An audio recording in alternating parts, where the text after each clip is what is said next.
Alhamdulillahirabbil alamin wassalatu wassalamu ala asyrafil anbiya'i wal mursalin wa ala alihi wa ashabihi ajma'in. Allahumma rabbi shrah li sadri wa yassir li amri wahlul 'uqdatam min lisani yafqahu qawli. ولا حول ولا قوة إلا بالله العلي العظيم. اللهم لا سهل إلا ما جعلته سهلا وأنت تجعل الحزن إن شئت السهل. ربي يسر ولا تعسر وأتمم بالخير. أما بعد. Uji pengesalan jiwa manusia dengan cara memperkenalkan manusia dengan Tuhan mereka, nama-nama dan sifat-sifatnya para malaikat, kitab-kitab dan rasul-rasul, memperkenalkan mereka dengan perkara yang boleh memanfaatkan dan memudaratkan mereka dan menjelaskan kepada mereka jalan yang boleh menyampaikan kasih mereka kepada Allah Subhanahu Wa Taala. Jadi yang seterusnya, di antara tugas dan peranan Rasul ini mengislahkan jiwa manusia. Apa maksud mengislahkan? Memperbaiki, mengelokkan. Selain daripada akhlak, akhlak ni maknanya budi pekerti, jiwa manusia juga perlu diislahkan, perlu diperbaiki. Kan ada istilah orang kita ni, ada orang yang tertentu, individu yang tertentu, kadang-kadang bagi masalah dia ada jiwa dia kacau kan, susah hati, tak tenteram. Jiwa manusia, hati manusia ni dia ada kaitan dengan iman, berkaitan dengan kepercayaan, dia ada kaitan dengan zikrullah. Sebab Allah Ta'ala kata, ala bizikrillahi tatma'innul qulub. Ketahuilah, dengan mengingati Allah, hati kamu menjadi tenang. Jadi orang jahiliah, orang kafir, mana ada ingat Allah Ta'ala, hati sentiasa gelisah, sentiasa tak tenteram. Jadi dengan kedatangan Nabi, nak islah jiwa manusia tu, bukan saja akhlak, bukan saja akidah, jiwa manusia tu nak bagi jadi tenang. Ketenangan tidak akan berhasil melainkan dengan seseorang itu banyak mengingati Allah. Mengislahkan jiwa manusia dengan cara memperkenalkan manusia dengan Tuhan pencipta mereka. Selama ni tak kenal Tuhan. Sebelum diutuskan para rasul, manusia tak kenal Tuhan. Yang itulah yang menyebabkan mereka menyembah Tuhan-Tuhan yang lain daripada Allah. Asal nampak benda pelik, benda yang mengajaibkan, mentakjubkan mereka, yang mereka rasa boleh memperkenankan permohonan dan doa mereka, menolak bala yang dihadapi oleh mereka, lalu mereka letakkan kepercayaan kepada benda tersebut, lalu disembah. Jadi datang Rasul memperkenalkan siapa Tuhan yang sebenarnya. Itu datangnya ayat Quran, qul huwallahu ahad, Allahus samad, lam yalid wa lam yulad wa lam yakul lahu kufuwan ahad. Ya ayuhan nasu ubudu rabbakumul ladzi khalaqakum wal ladzina min qablikum la'allakum tattaqun. Ayat-ayat ini datang diturunkan oleh Allah kepada Nabi untuk cerita kepada orang Tuhan yang sebenarnya macam ni. Ciri-ciri sifat Tuhan macam ni, 1, 2, 3. Apa yang kamu pegang, yang kamu i'tiqad, yang kamu faham, itu bukan Tuhan. Tuhan-Tuhan itu diperkenalkan oleh para rasul, bukan boleh buat andaian, reka-reka.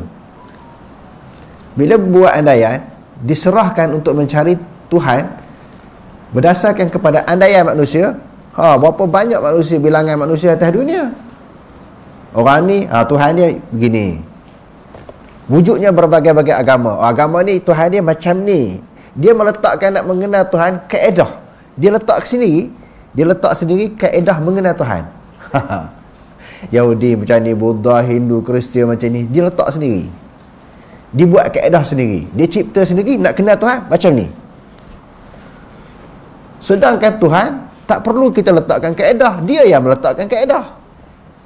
Dia yang memperkenalkan diri dia siapa, melalui utusan-utusan dia, iaitu Allah. Manusia tak perlu pening, tak perlu cari, tak perlu letak kaedah, tak perlu cari maknanya formula bagaimana nak buat, nak kenal Tuhan. Macam orang nak cari duk buat apa dia, orang pakar formula kan, formula ekonomi. Ada di Malaysia ni orang pakar, dia banyak formula. Tapi bab Tuhan tak boleh bagi formula, tak boleh bagi kaedah. Dia Allah Ta'ala sendiri yang bercerita dia macam mana, sifat dia macam mana, diberitahu kepada Nabi, lalu disampaikan oleh para Nabi dan para Rasul kepada manusia. Memperkenalkan manusia dengan Tuhan mereka, nama-nama dan sifat-sifatnya. Nama-nama sifat-sifat Tuhan kita tak tahu, melainkan apa yang disebut dalam Quran, dan juga di dalam hadis. para bilangan para malaikat, kitab-kitab dan rasul-rasul. Hari itu dah kita sebut rasul-rasul ni 25 orang sahaja yang wajib kita tahu. Hak kata 24,000 ke, ada lebih bilangan jumlah-jumlah yang tertentu yang tak ada dalam Quran hadis, tak wajib kita percaya. Tak wajib kita ingat pun. Tak wajib kita tahu pun. Yang wajib kita tahu yang 25 orang ni. Sebab 25 orang ni memang terang disebut dalam Quran dan disebut dalam hadis. Dan memperkenalkan mereka, yakni tugas rasul memperkenalkan kepada manusia dengan perkara yang boleh memanfaatkan dan memudaratkan. Benda ni baik, benda ni tak baik. Benda ni kalau buat jadi okey. Benda ni kalau kamu buat jadi mudarat. Disenaraikan disebut dalam Quran, dalam hadis. Wala tulqu biaidikum ila tahlukah. Jangan kamu mencampakkan diri kamu ke dalam jurang kebinasaan. Sesuatu perkara, sesuatu tindakan, perbuatan yang boleh merosakkan diri kita disebut dalam Quran. Benda ni tak boleh, benda ni boleh. Dalam hadis pun sebut. Di antara benda yang merosakkan manusia apa dia? Arak, judi. Ya ayyuhallazina amanu innamal khamru wal maisiru wal ansabu wal azlamu rijsun min amali syaitan fajtanibuhu la'allakum tuflihun. Jauhlah, jauh. Judi, arak ni jauh kan? Semoga kamu mendapat kejayaan. Mafhum mukhalafah.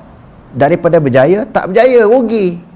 Minum arak rugi, duit dah membazir, waktu otak jadi miring, judi, dadah dan sebagainya, semua merugikan manusia. Jadi datangnya Rasul menceritakan kepada manusia benda apa yang bermanfaat. Kalau kamu buat benda ni, dapat manfaat. Kamu buat benda ni, rugi. Kau tidak, manusia tak reti nak pilih. Sebab itu zaman jahiliah ni macam-macam perbuatan, tindakan yang dilakukan oleh manusia yang menyebabkan rosak diri mereka sendiri. Selain daripada arak, judi ni, perbuatan-perbuatan, tindakan yang mereka buat merosakkan diri mereka sendiri. Bukan sahaja di zaman jahiliah, sebelum kedatangan Nabi Muhammad, sebelum diutuskan Nabi Muhammad, umat-umat Nabi yang terdahulu pun sama sikap mereka sebelum mereka mengenal Allah Subhanahu Wa Taala. Jadi apa yang bermanfaat, apa yang memudaratkan mereka, dan menjelaskan kepada mereka jalan yang boleh menyampaikan kasih mereka kepada Allah. Selama ni mereka kasih, cinta, sayang kepada sesuatu yang mereka sembah selain daripada Allah, iaitu tokong, berhala, batu. Kan Allah Ta'ala dah sebut, wa ushribu fi qulubihimul ajla bi kufrihim. Dengan sebab mereka sembah sapi, itu dah jadi sebatian, dah jadi darah daging. Tak sembah sapi, tak sembah anak lembu, tak sembah tokong, tak boleh, tak selesa, tak tenteram, dah jadi sebati. Jadi bagaimana kedatangan para Nabi nak tarik daripada menumpahkan kasih sayang, menumpahkan kecintaan kepada berhala, kepada Tuhan yang lain daripada Allah, nak tarik supaya kita sayang kepada Allah. Dan sayang kepada Allah ni macam mana? Kena bentuk, kena latih, kena didik. Dalam hadis yang selalu kita baca, hadis di dalam Kitabul Iman yang diriwayatkan oleh Imam Bukhari, "Thalathun man kunna fihi wajada halawatal iman, ayakun Allah wa rasuluhu ahabba ilaihi mimma siwahuma." 3 perkara. Siapa-siapa yang ada benda ni, dia ada kemanisan iman dalam hati dia. Yang pertama, dia meletakkan cinta Allah, cinta Rasul lebih daripada segala-galanya. Kita dah hurai banyak kali, dah hurai panjang. Apa yang kita sayang, harta benda, wang ringgit, kenderaan, apa yang kita miliki memang kita sayang. Tapi siapa yang bagi benda tu? Allah. Jadi kena meletakkan Allah Ta'ala di atas. Jadi peranan Rasul ini nak ajak manusia, nak tarik perasaan hati manusia supaya meletakkan kasih sayang Allah Ta'ala atas. Duduk sayang projek dia, perniagaan dia, harta benda dia, tak Allah Ta'ala di atas. Kan dalam Quran pun ada sebut kan, qul in kana aba'ukum wa abna'ukum wa ikhwanukum wa ashiratukum wa amwalukum wa amwalukum wa tijaratun takhshawna kasadaha kan, wa amwalukum apa ayat tepat tu, wa azwajukum wa ashiratukum wa amwalukum taraftumuha wa tijaratun takhshawna kasadaha wa masakinu tardawnaha ahabba ilaikum minallahi wa rasulihi fatarabbasu hatta ya'ti Allah bi amri. Maknanya perniagaan kita, keluarga, adik-beradik, harta benda, tempat tinggal, kediaman yang tu kita sayang, jangan letak tu atas. Allah Ta'ala kata letak Allah dan Rasul di atas. Jadi ini antara tugas Rasul yang diperintahkan oleh Allah Ta'ala, kena meletakkan kasih sayang, cinta Allah lebih daripada segala-galanya. Okey, terus firman Allah Subhanahu wa taala, A'udzubillahi minasyaitonir rajim. Huwallazi ba'atha fil ummiyina rasulan minhum yatlu 'alaihim ayatihi wa yuzakkihim wa yu'allimuhumul kitaba wal hikmah wa in kanu min qablu lafi dhalalin mubin. Dialah yang telah memutuskan pada kalangan orang yang ummi itu seorang rasul. Yang ini kita sebut dalam pelajaran kita yang lepas kan, F tu, daripada kalangan mereka yang sentiasa membaca kepada mereka ayat-ayatnya, iaitu ayat Allah, wa yuzakkihim, membersihkan mereka daripada syirik dan akhlak yang buruk, wa yu'allimuhumul kitaba, mengajar. Rasul yang akan diutuskan itu akan mengajar mereka kitab dan juga hikmah. Wa in kanu min qablu, yang sebelumnya mereka itu lafi dhalalim mubin, sesat. Sebelum ada rasul kan semua sesat. Yang menyebabkan terkeluar daripada kesesatan kepada cahaya petunjuk adalah tugas, peranan, usaha dakwah yang disampaikan oleh para rasul. Okey, terus. Membetulkan penyelewengan yang dilakukan oleh manusia yang diutuskan rasul tersebut. Seterusnya mengajak mereka ke arah jalan yang lurus yang diridai Allah Subhanahu wa taala. Nabi Nuh sallallahu alaihi wasallam misalnya menolak penyelewengan yang dilakukan oleh masyarakatnya yang menyembah berhala dan mengajak mereka menyembah Allah Subhanahu wa taala, Tuhan yang satu. Begitu juga yang dilakukan oleh Nabi Ibrahim, Hud dan lain-lain termasuk Nabi Muhammad sallallahu alaihi wasallam.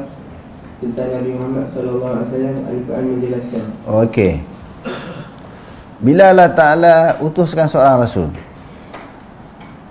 contohnya rasul yang pertama, Nabi yang pertama, memperkenalkan Allah kepada kaumnya, kepada umatnya. Okey dah, selesai masalah. Orang dah kenal Allah Ta'ala. Sebelum ni orang tak kenal Tuhan. Jadi bila dia dah wafat, naik rasul yang kedua, sebelum berlaku diutuskan rasul yang kedua, dalam masa itu, perenggan itu, zaman itu, bila berlaku kekosongan Nabi dan juga Rasul, zaman yang tidak diutuskan para Nabi dan para Rasul, manusia tu dah berselerok balik. Apa maksud berselerok? Dah kucak-kacir balik di sudut akidah, kepercayaan, akhlak, perangai mereka dah jadi huru-hara balik. Yang perlu kepada perutusan Rasul yang kedua. Sebab itu atas rahmat dan kasih sayang Allah, Allah Ta'ala tidak mengazab mana-mana umat, mana-mana kaum, kecuali dia utuh rasul dulu yang menyampaikan kebenaran, memperkenalkan Allah. Kalau demo sesat juga, baru diazab. Mana-mana kaum, mana-mana umat yang tidak diutuskan rasul, mereka sesat, tak kenal Allah, Allah Ta'ala tak azab. Wa ma kunna mu'adzibina hatta nab'atha rasula. Allah Ta'ala kata, kami tidak mengazab mana-mana orang sehinggalah orang itu, kumpulan itu, kaum itu diutuskan para rasul untuk menyampaikan kebenaran agama Allah. Allah Ta'ala ni bukan zalim, dia adil. Tak sampai suruhan, maka tak diazab sebab dia tak tahu. Sebab tu daripada syariat Nabi Muhammad ni, kalau orang ada dua masalah kan, OKU yang melibatkan mata buta dan telinga tak dengar, dia panggil apa? Pekak lah kan. Jadi kalau telinga saja tak dengar, mata boleh melihat. Dia dipanggil hukum taklif lagi. Dia ada dipanggil hukum, dia mukallaf lagi.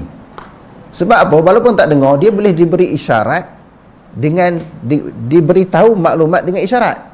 Mata boleh nampak sudah semayang begini-begini kan? Kan ada bahasa isyarat. Okey, kalau dia mata tak nampak pula, tapi dia boleh mendengar, boleh cerita wajib semayang begini, cara nak semayang ni begini. Mula takbir, disudahi dengan salam, cara nak wuduk macam mana, lepas tu nak memperkenalkan Allah macam mana. Maknanya ada wasilah, dia ada suatu perantaraan untuk memahamkan mana-mana individu tentang Allah. Dia buta mata, kita cakap kat telinga dia boleh dengar. Dia pekak telinga, boleh bagi tahu melalui isyarat, kerana dia boleh melihat. Tapi kalau dua-dua tak ada, bukan mukallaf. Tengok Allah Ta'ala ni, dia bukan, bila orang tu tak mampu nak menerima maklumat, maklumat tentang wujudnya Allah, tentang kebenaran agama Allah, maka Allah Ta'ala tak azab. Begitu juga mana-mana umat yang Allah Ta'ala tak utuskan para rasul. Okey, terus Al-Quran menjelaskan الذين يتبعون الرسول النبي الأمي الذي يجدونه مكتوبا عندهم في التوراة والإنجيل يأمرهم بالمعروف وينهاهم عن المنكر ويحل لهم الطيبات ويحرم عليهم الخبائث ويضع عنهم إصرارهم والأغلال التي كانت عليهم فالذين آمنوا به وأزروه ونصروه واتبعوا النور الذي أنزل معه أولئك هم المفلحون. Orang-orang yang sentiasa mengikut Rasul, ini maknanya umat akhir zaman, termasuklah Yahudi dan Nasrani, yang khususnya Yahudi dan Nasrani. Bila Allah Subhanahu Wa Taala sebut di dalam Taurat dan Injil tentang akan berlaku perutusan Nabi akhir zaman, iaitu Nabi Muhammad, disebut nama dan sifat-sifat dia kan. Dalam Taurat, Injil ni sebut nama Nabi akhir zaman nama dia Muhammad, sifat-sifat dia begian-begian. Sebagaimana yang kita baca dalam Syama'il Tirmizi tu, ada dalam Taurat tu, ada dalam Taurat, di dalam Injil. Tujuannya Allah Ta'ala nak memudahkan ahli orang Yahudi, Nasrani akhir zaman. Dalam kitab mereka dah sebut Nabi akhir zaman macam ni. Bila dia tengok Nabi, dia terus beriman, mengucap 2 kalimah syahadah di hadapan Nabi. Jadi Allah Ta'ala memberi gambaran dalam ayat ini bahawa orang-orang yang mengikut Rasul lagi Nabi, ummi. Sifat Nabi ini dia ummi. Sebelum diturunkan Al-Quran memang dia tak boleh baca, tidak boleh menulis. Alladhi yajidunahu, yang mereka dapati Rasul ini, Rasul Nabi yang ummi ini, mereka akan jumpa dia, dapati dia, bertemu dia dalam keadaan maktuban, yang nama dia telah ditulis indahum, di sisi mereka, fit Taurati wal Injil. Oh, Nabi akhir zaman ni yang akan diutuskan oleh Allah Ta'ala, nama dia dah ada dalam Taurat Injil berserta dengan sifat-sifat dia. Dan Nabi ini, ciri dan sifat dia, ya'muruhum bil ma'ruf wa yanhahum 'anil munkar. Nak kenal Nabi akhir zaman ni, dia sentiasa suruh orang buat baik dan sentiasa menghalang orang buat jahat, buat kemungkaran. Dan wa yuhillu lahumul tayyibat wa yuharrimu alaihimul khaba'is, sentiasa menghalalkan perkara-perkara yang baik dan mengharamkan perkara-perkara yang buruk. Sebab orang Yahudi dan Nasrani, mereka dah pindah, mereka dah ubah, mereka dah adjust. Hak dalam Taurat kata halal, dia kata haram. Kalau kata haram, dia kata halal. Hak Nabi ni tak, benda halal dia kata halal, benda haram dia kata haram. Dan dalam ayat-ayat lain, Allah Subhanahu Wa Ta'ala menyebut di dalam surah Taubah ayat 29, Allah Ta'ala suruh perangi orang yang mengubah hukum Allah. Allah Subhanahu Wa Ta'ala suruh perangi terhadap golongan-golongan yang telah mengubah hukum Allah Subhanahu Wa Ta'ala. Wa qatilul ladzina la yu'minuna billahi wala bil yaumil akhir wa la yuharrimuna ma harrama Allah wa rasuluhu wa la yadinuna dinal haqq minal ladzina utul kitab hatta yu'tul jizyata an yadi wa hum saghirun. Orang yang diubah hukum Allah Ta'ala ni, Allah Ta'ala kata daripada golongan ahli kitab, Yahudi dan Nasrani. Mereka ubah. Jadi Nabi ni dia tak ubah. Sifat Nabi akhir zaman, apa yang Allah Ta'ala sebut, dia teruskan. Halal halal, haram haram. Dia menghalalkan perkara yang telah dihalalkan oleh Allah, mengharamkan apa yang telah diharamkan oleh Allah. Yahudi ni dia diubah. Sebab tu Allah Ta'ala kata perangi golongan yang mengubah hukum Allah Ta'ala. Mereka ini, sebahagian mereka ini adalah terdiri daripada golongan Yahudi dan juga Nasrani. Dia sentiasa ubah hukum hakam, ayat Quran. Ayat Quran dia cuba nak ubah, tak boleh. Sebab Allah Ta'ala cabar kan di dalam surah Al-Baqarah juzuk yang pertama tu, mereka tak boleh nak ubah. Tapi ubah di sudut tafsiran, ubah di sudut huraian. Matan Al-Quran memang tak boleh nak ubah. Allah Ta'ala janji dalam Quran, inna nahnu nazzalna zikra wa inna lahu lahafizun. Sesungguhnya kami menurunkan Al-Quran, kami bertanggungjawab jaga Al-Quran sampai kiamat, tanpa boleh diubah. Tapi mereka ubah di sudut huraian dan juga tafsiran. Jadi peranan Nabi akhir zaman ini Dia menghalalkan benda yang dihalalkan, mengharamkan benda yang diharamkan. Bukan itu sahaja, wa yadau anhum israhum.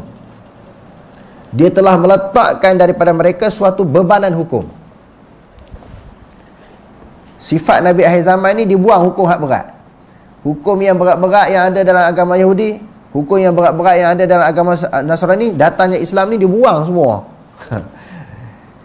Kalau kita belajar di dalam kitab-kitab Tasyri'ul Islami, dia disebut satu perkataan, agama Islam ni di antara sifatnya daf'ul harash, maknanya buang hak susah. Hak bersusah tu apa dia? Syariat Nabi yang terdahulu susah, buang. Tinggal hak macam mana? Tinggal hak ringan. Yuridullah bikumul yusra wa la yuridu bikumul usra. Yassiru wa la tu'assiru. Innama bu'ithtum muyassirin wa la tub'atsu mu'assirin. Ayat Quran, hadis, semua cerita hak mudah. Sebab tu kadang-kadang salah tanggapan sebahagian orang. Dia ni nak kira mudah je. Sebab Islam itu mudah. Oh, nak biar mudah-mudah. Sebab itu Dr. Yusuf Al-Qardawi menyebut, kalau kita beramal dengan hukum fiqh, ajaran Islam ini, kita beramal secara ihtiyat. Apa maksud beramal secara ihtiyat? Dalam keadaan hati-hati, teliti sangat, takut-takut salah, takut-takut batal, takut-takut tak sah kan? Kan orang Melayu kita suka ambil hak berat-berat, suka ambil hak payah-payah. Kalau terlalu mengambil ihtiyat di dalam agama, ternafilah kemudahan yang disebut oleh Allah dalam Quran. Ternafilah kemudahan Islam yang disebut dalam hadis Nabi. Kita tolak hak mudah. Terlalu nak jaga konon-kononnya, nak jaga Islam tu, ambil hak payah-payah. Banyak sebahagian orang mengaji fiqh macam tu. Kita mengaji ni untuk memudahkan kita beribadat. Dia mengaji jadi susah nak beribadat. Hak ni tak boleh, ni tak boleh, jadi ketat. Sebab itu saya ulangi, kalau kita ambil ihtiyat ulama dan ihtiyat dalam hukum fiqh ni terlalu nak teliti sangat sehingga menjadi susah, kita menolak kesenangan, kemudahan, kelonggaran yang Allah Ta'ala sebut dalam Quran dan disebut di dalam hadis. Jadi payah nak beramal Islam. Tapi kalau time ceramah, time mengajar, Islam mudah, Islam ni senang, Islam syumul, duk cerita dengan orang. Ketika dia ceramah, ketika nak beramal pula, tak boleh ni, nanti tak sah, tak sempurna ibadat kamu, dia menyusahkan orang pula. Tadi dia kata Islam tu mudah. Mudah tak mana? Tak mana mudahnya Islam kalau dia nak menyusahkan orang? Ni tak sah. Tak sebut nikah qabitu saja, tak sah. Ini menyusahkan orang. Berapa banyak orang yang menyusahkan orang. Tapi dia duduk ceramah, kalau dalam majlis ceramah, dia kata ceramah maulud, Isra' Mi'raj, ceramah apa lagi? Nuzul Quran, Islam mudah, comel, cantik. Tapi ketika dia mengajar fiqh, hak mana Islam tu jadi mudah? Dia semua dia longgok atas kepala orang jadi payah. Sehingga orang takut nak mengaji, takut nak beramal. Tak sah, batal, tak sah, batal. Tak dinafikan ada istiak-istiak yang berbentuk macam tu, tetapi jangan terlalu ketatkan orang. Jangan duk cerita payah-payah saja, cerita sama mudah-mudah. Kan Islam tu suatu agama yang mudah. Okey, dia kata buang hak payah, wal aghlal allati kanat alaihim, belenggu yang membelenggu diri mereka. Itu syariat yang tu dulu jadi payah. Kalau nak tebuh dosa macam mana? Faqtulu anfusakum zalikum khairul lakum 'inda bari'ikum fataba 'alaikum innahu huwat tawwabur rahim. Nak taubat kena bunuh diri. Kalau pakaian terkena najis, kena potong, tak boleh nak basuh.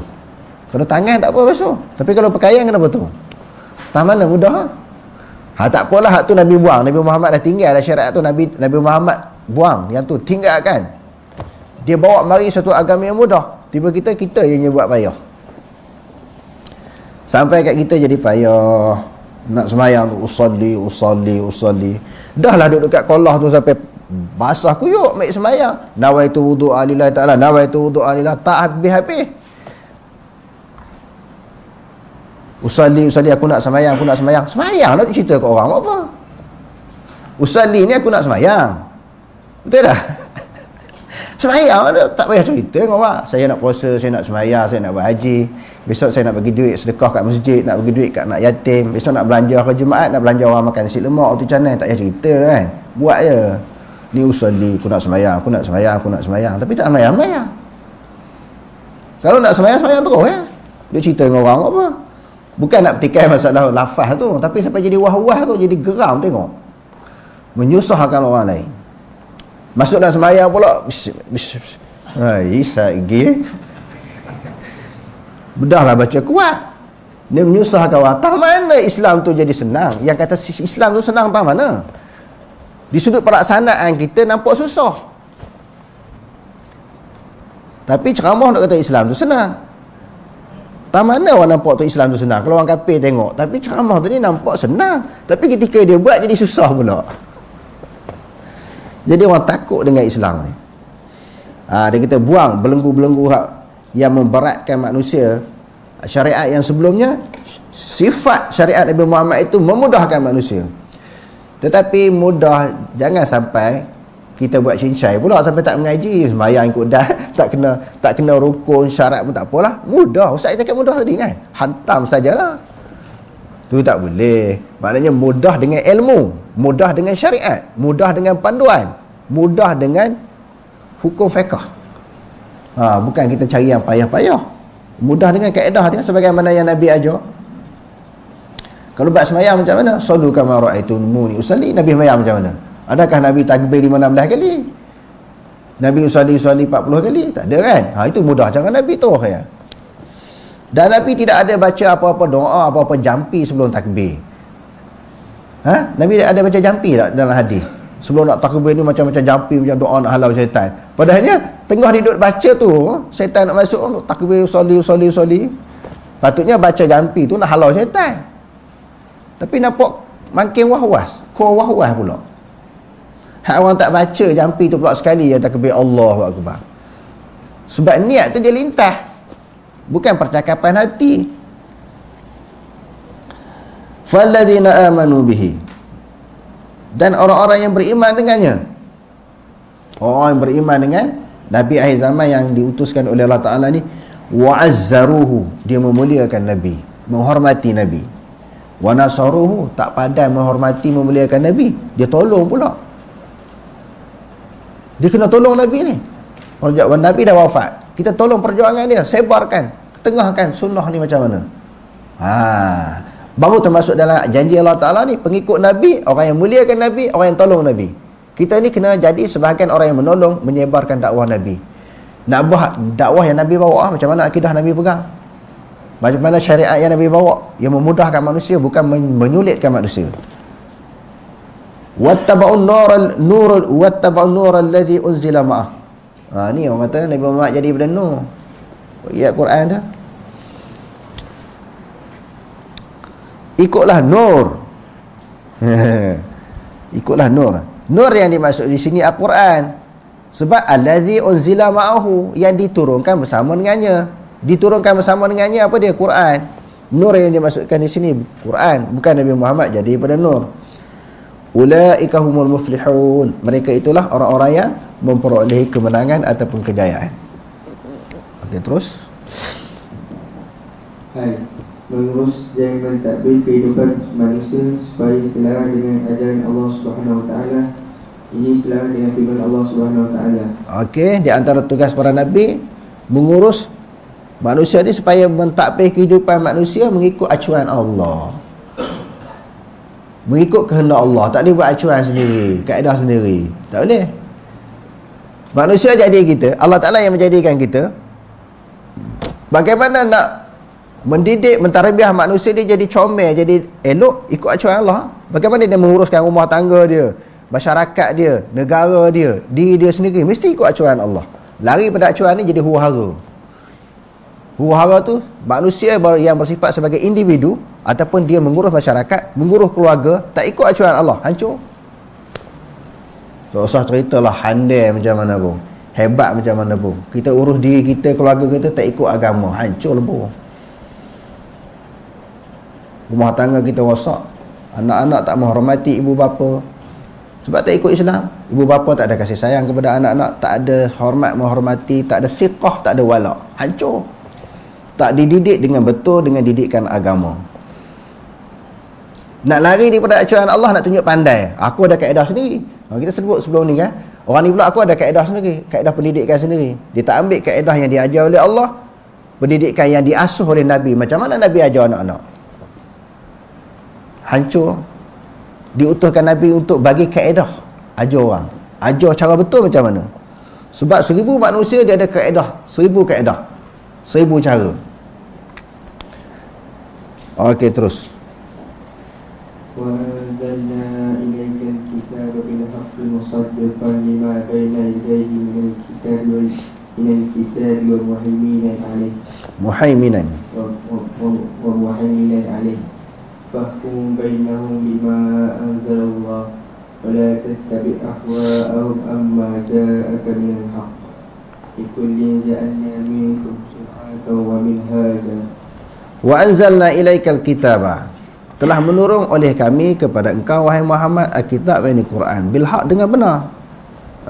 Zalikal kitabu la raiba fihi hudal lil muttaqin. Benar Quran itu, tidak ada keraguan. Al haqqu min rabbik, kebenaran daripada Tuhan kamu. Dan sifat Al-Quran ini mengiyakan kitab-kitab yang sebelumnya, iaitu apa dia? Taurat, Injil dan juga Zabur. Wa muhaiminan alaihi, menjaga menjaga atasnya. Bila Allah Ta'ala turun kitab tu, Allah Ta'ala jagalah sebagaimana yang disebutkan tadi, dipelihara. Lalu Allah Ta'ala kata, dah Quran itu benar, datang daripada Allah, dijaga. Fahkum bainahum, kamu hukumlah di antara mereka bima anzalallah, dengan sesuatu yang telah menurun oleh Allah. Bukan saja-saja turun Quran, nak suruh kamu hukum dengan Quran, undang-undang Quran, ikut peraturan Quran. Bukan saja-saja turun, apa-apa keputusan rujuk Quran. Jadi bila ikut Quran ni, banyaklah tak sesuai dengan hawa nafsu dan jiwa manusia. Wala tattabi' ahwa'ahum, jangan ikut hak tu. Jangan ikut hawa nafsu. Hawa nafsu manusia ni memang tak selari dengan Quran. Bila kamu nak buat undang-undang Islam, undang-undang Quran, mesti berlawan, berlaga dengan hawa nafsu manusia, dengan kehendak manusia. Hak tu jangan ikut. Wala tattabi' ahwa'ahum, jangan ikut hawa nafsu manusia. Hawa nafsu manusia dah tentu lawan Quran, dah tentu tak suka Quran. Amma ja'aka minal haq, daripada sesuatu yang datang kepada engkau daripada kebenaran. Benar-benar ni hak kamu nampak dalam Quran, kamu ikut. Jangan diikut hawa nafsu manusia. Dan Allah Ta'ala kata, likullin ja'alna minkum syir'atan wa minhaja. Setiap umat Allah Ta'ala jadikan syariat dan jalan agama. Syariat Nabi Adam, Idris, Nuh, Saleh, Ibrahim, Musa, Isa kan? Itu syariat demo. Lepas sesuai pada zaman tu. Taurat, Injil tu, sesuai zaman tu. Setiap umat ada syariat dan jalan agama. Kita sekarang ni, yakni umat Nabi Muhammad SAW, ada syariat kita, syariat Nabi Muhammad. Tak sesuai lagi, kita nak beramal dengan syariat yang terdahulu. Dan dia ada jalan agama kita. Agama kita ini adalah satu agama yang kaedahnya datang daripada Allah. Hak dulu pun daripada Allah Ta'ala juga, sesuai zaman tu. Hak kita daripada Allah Ta'ala juga, sesuai zaman kita. Itu dipanggil syariat dan juga jalan agama. Okey, terus. Dalam hadis riwayat radhiyallahu anhu menjelaskan Rasulullah sallallahu alaihi wasallam bersabda, "Kanat Bani Israil tasusu min al-anbiya kullama kana nabiyyun wal fawqa nabiyyin." Okey. Sebahagian daripada perkara yang diajar oleh para nabi, termasuklah nabi-nabi yang diutuskan daripada kalangan Bani Israel. Kan dalam Quran sebut nabi yang paling ramai, rasul paling ramai daripada kalangan Bani Israel, ya? Tu yang paling ramai. Daripada kalangan orang Arab tak ramai. Hak Bani Israel tu ramai. Jadi Nabi SAW bersabda di dalam hadis yang diriwayatkan oleh Imam Bukhari, kanat Banu Israila, adalah Bani Israel itu, Banu maknanya anak cucu Bani Israel lah, keturunan Bani Israel. Tasusuhumul anbiya, yang memimpin mereka itu adalah para nabi, memimpin mereka ataupun memerintah mereka. Cuba kita tengok kalimah yang Nabi sebut ini, tasusu. Tasusu ni dia daripada sasa yasusu siasatan. Sasa tasusu, kalau ta tasusu, ya yasusu, nun nasusu, alif asusu. Kenapa ta di situ? Mutabaqah dengan anbiya, jamak taksir. Nabiyun, nabiyani, anbiya. Adalah Bani Israel itu, pemimpin politik mereka adalah anbiya. Pemimpin-pemimpin mereka, penguasa urusan mereka adalah anbiya. Maknanya saya susu siasatan adalah politik. Para nabi terlibat dengan politik. Dalam politik apa maksud? Cara bentuk pemerintahan sesebuah negeri, sesebuah negara. Itu politik lah. Nabi Yusuf memerintah, Nabi Daud memerintah, Nabi Sulaiman memerintah, bahkan bukan sahaja manusia, bahkan jin, syaitan duduk bawah dia. Termasuk Nabi Muhammad SAW memerintah. Dia tak ajak orang sembahyang, puasa, zakat, haji, dia buat jaga akhlak sahaja, jaga syariat, tak. Sampai satu peringkat dia memerintah, menguasai, mengurus, mentadbir negara dengan hukum Allah. Yang orang duk sebut ni tak payah bincang-bincang buat politik ni, bukan ada dalam agama. Kan ada politik dalam agama, dia mengaji di mana? Dalam Quran ada ayat-ayat yang membawa kepada bentuk pemerintahan, dalam hadis terang-terang ada politik. Peningnya buat politik ni, semua menipu semua orang politik ni. Hak tipu lah. Takkan tak ada langsung yang elok, yang tak tipu. Semuanya rasuah belaka. Tak ada kawan tak ada rasuah. Semua ada penting peribadi, tak pentingkan rakyat semua. Pentingkan kedudukan pangkat. Tak ada langsung kan dalam dunia ni ataupun di Malaysia ni, tak pentingkan semua-semua yang disebutkan tadi. Sampai ada sebilangan besar tak nak mengundi, tak terlibat. Tu boleh ke kapil lah besok negara ni. Sekarang ni pun dah ada nak buat persepadanan semula. Dia pecah lagi tempat-tempat yang bukan orang Islam, dia ada satu parlimen. Kalau dia lebih kurang 30 lagi kalau diluluhkan. Parlimen-parlimen baru yang akan diwujudkan di Malaysia. Kalau menang buat 30 lagi ni, ni tengok secara live ni, Malaysia ni sekadar duk boleh bincang macam ni lah. Macam ni, negara ekonomi dah boleh kurang. Lepas tu dia buat undang-undang atas kita. Kita duduk mengaji, hengguk faham kan, hengguk mengantuk kat tu. Ngajilah kita salahkan Asy'ariyah duduk mengaji di masjid. Orang kafir merintah Malaysia. Kita duduk Asy'ariyah dengan Salafi duduk bergaduh. Allah Ta'ala taharah, hak ni kata Allah Ta'ala tak bertempat. Yang tu duduk bergaduh yang tu je. Orang kafir duduk merintah negara, ekonomi dia kau habis. Lepas tu dia buat undang-undang atas orang Islam, 3R jangan sebut. Kalau dia mau sebut tak apa, kita sebut tak boleh. Kita duk cerita Salafi dengan cara Salafi, Asy'ariyah dengan cara Asy'ariyah duk bergaduh tak selesai. Ada benda ruang yang kita boleh tolak ansur, kena tolak ansur. Lebih-lebih lagi yang melibatkan kepada perkara cabang di dalam agama, perkara furuk dalam agama. Tu kita duk gomor sampai sekarang ni, tak habis-habis.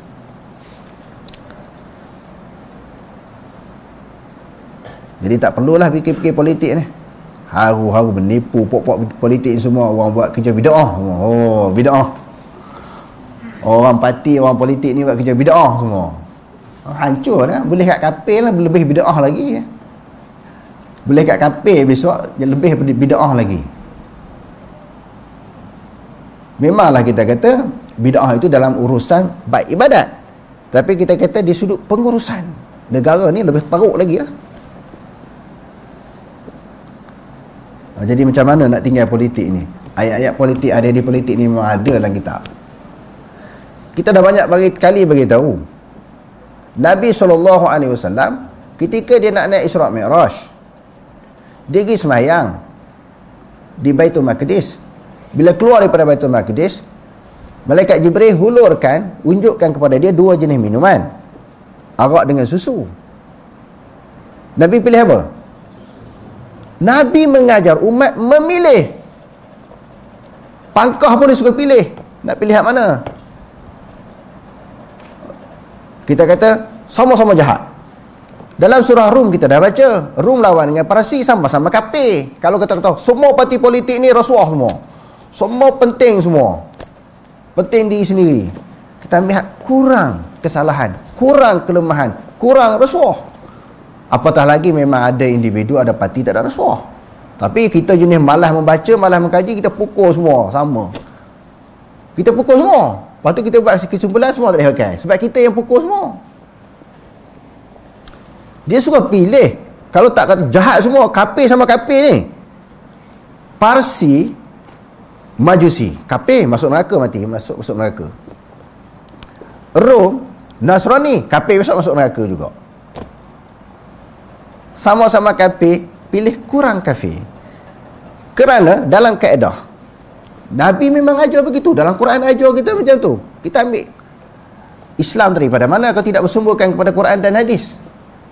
Sebab Rom agama Samawi, sebab Nasrani, maknanya pernah diturunkan kitab yang menjadi pegangan mereka, iaitu Injil, dan pernah diutuskan Nabi, iaitu Nabi Isa AS. Adapun Nasrani bukan agama Samawi. Tidak ada mana-mana kitab yang Allah Ta'ala turunkan kepada mereka. Tidak ada mana-mana Nabi yang Allah Ta'ala utuskan kepada mereka. Dan mereka menyembah api. Kafir sama kafir, pilih hak kurang kafir. Apatah lagi kalau Islam sama Islam, ataupun Islam dengan kafir, lagi kena pilih hak orang Islam. Lagi hak pilih yang kurang mudarat, kurang masalah. Tapi setengah orang duduk ngaji ni, bid'ah, pokok ni bid'ah lah kata. Dia pukul semua orang buat bid'ah. Dia berkenal bid'ah tak bid'ah sunnah ni 3 hari ya, dia kenal. Dia duduk mengaji sunnah 2-3 hari ya, semua dia pukul semua orang bid'ah. Malam ni jadi geram kadang-kadang tengok suasana sekarang ni kan. Macam nak tunjuk pandai sangat. Dia seorang je reti. Jadi wasak negara ni kalau orang-orang yang mengaji, sama ada Asyairah ataupun Salafi, tak ambil berat tentang politik, akan hancur semua. Sekarang ni dah mula dah nampak bunga-bunga kehancuran. Sebab apa? Orang mengaji macam tu lah. Tak ada politik, tak ada lain Islam, ni semua kerja bid'ah. Esok hancurlah dunia ni.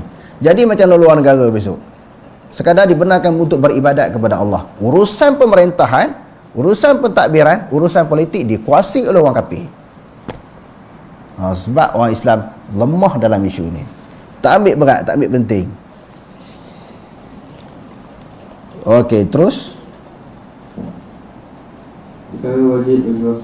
Wallahu a'lam. Aqulu qawli hadza wa astaghfirullah al-azim wa lakum. Wassalamu alaikum warahmatullahi ta'ala wabarakatuh.